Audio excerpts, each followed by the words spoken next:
Hello folks, Dave Schulke here, Twin Home Experts. Just wanted to take time out and give you a visual on a gray water system here in Los Angeles. I'm standing in a trench that we dug out and laid a 2-inch ABS pipe that's going to terminate in the back area there. I'll show you what that looks like here in a moment, but let's go ahead and start in the bathroom where we actually separated the sewer system and the gray water system to get to this point. So let's go ahead and start there.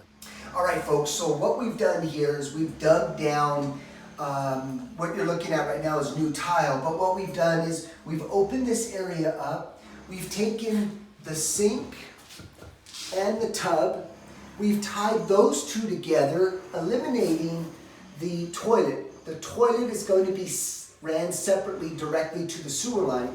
So we took the tub and the sink, tied those together, and we ran them outside. So now we've got two separate sewer systems exiting the property here.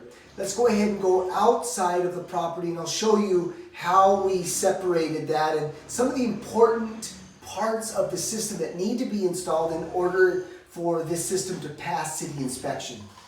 All right, folks, so here we are. This line right here is the new line for the gray water system that we separated from the actual sewer pipe. So what we've done is ran that separate line.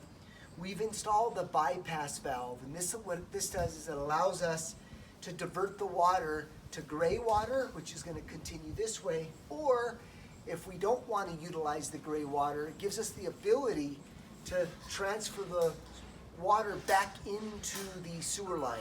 So that's what this valve does. It's simply a quarter turn. The other is a check valve. That's a must, and the reason why you need this is in the event the sewer line backs up, you don't want that nasty sewer to transfer back into the gray water system. So city inspectors definitely going to want to see a backflow valve. Once this gets installed, then what we've done is we've continued using ABS pipe, and as you can see here,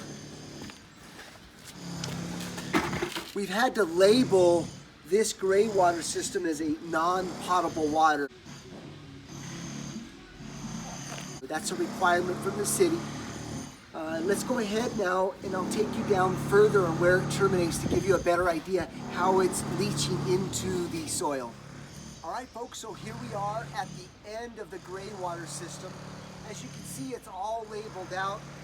It all branches off, so it disperses evenly throughout the property. Again, we put in cleanouts every so often, so that way you have the ability to clean the lines in the event you need to do any future maintenance. So once all this gets excavated, the way the lines terminate is into mulch beds. So come a little closer and I'll show you what that looks like. All right, folks, so what we've done here is you can see that we've opened up some trenching here with some mulch, okay? And if you come a little closer here, Orlando, you can see that it stubs out into these irrigation boxes, and the water now just filters through this mulch area here.